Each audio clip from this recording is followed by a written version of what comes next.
जीर्ण इमारतीत सुरू असलेले मंडळ अधिकारी व गाव कामगार तलाठी कार्यालयाचे नूतनीकरण करा। आरपीआयच्या महिला मिरज शहराध्यक्षा ऋतुजा कांबळे। मिरज महानगरपालिकेच्या आवारातील जुन्या आणि मोडकळीस आलेल्या गळती लागलेल्या इमारतीमध्ये असलेले मंडल अधिकारी व तलाठी कार्यालय हे सध्या धोकादायक इमारत बनलेले आहे। सतत पडणाऱ्या पावसाच्या पाण्याने जीर्ण झालेले छत, भिंती, तलाठी कार्यालयाच्या छतावर पाणी साठून गळतीने महत्त्वाची कागदपत्रे, दस्तऐवज, दप्तर, संगणक भिजले जात आहे।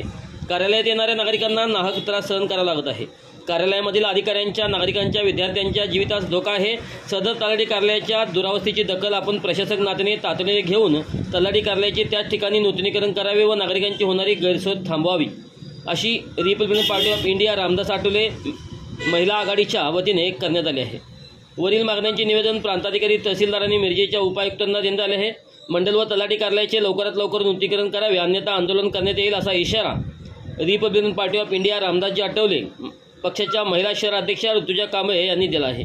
यावेळी सांगली मिरज कुपवाड महानगरपालिकेचे माजी नगरसेवक तथा सभापती रिपब्लिकन पार्टी ऑफ इंडियाचे ज्येष्ठ नेते आशीर्वादजी कांबळे, सांगली मिरज कुपवाड महानगरपालिका क्षेत्र Republican Party of India Athawale गट अध्यक्षा Pooja Jawale, Republican Party of India Athawale Miraj शहर अध्यक्षा ऋतुजा कांबळे, वाहतूक आघाडीचे सांगली मिरज कुपवाड महानगरपालिका क्षेत्र अध्यक्ष आनंद हत्तेकर, अविनाश जकाते सर, भास्कर बापू जगताप, प्रभाकर नाईक, नितेश वाघमारे, सागर दरबारे, सूरज कांबळे व कार्यकर्ते मोठ्या संख्येने उपस्थित होते। पार्टी ऑफ इंडिया आठवले महिला आघाडी, मी ऋतुजा सूरज कांबळे मिरज शहर अध्यक्षाच्या वतीने प्रांत अधिकारी यांना निवेदन करण्याबाबत आलेलो आहोत। त्याच ठिकाणी विषय असा आहे की आपल्याकडे जे मिरजमधील जे तलाठी ऑफिस आहे त्या ठिकाणी छतगळती होत आहे। त्याचबरोबर पावसामुळे नागरिक जे येतात जातात नाहक त्यांना त्रास होत आहे।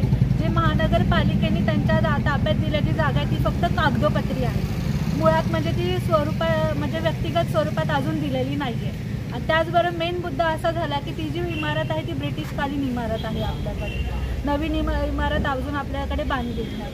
आपल्या घरात किंवा कुठलीही गोष्ट आपल्याला तुटली किंवा काय झाली तर आपण तिथे नवीन आणून ठेवतो, पण अजूनसुद्धा इथे नवीन डागडुजीचं काम काही झालेलं नाही। तर मी हेच आव्हान हेच आहे, भविष्यामध्ये काही येत्या 8 दिवसामध्ये नवीन इमारत त्यांनी हे डागडुजीचं काम किंवा नवीन इमारतीसाठी जे काही नवीन इमारतीसाठी चालू आहे कारवाई ती करावी। त्याचबरोबर त्या अधिकाऱ्यांनी तिथे जाऊन पाहणी करावी आणि 8 दिवसाच्या जे काही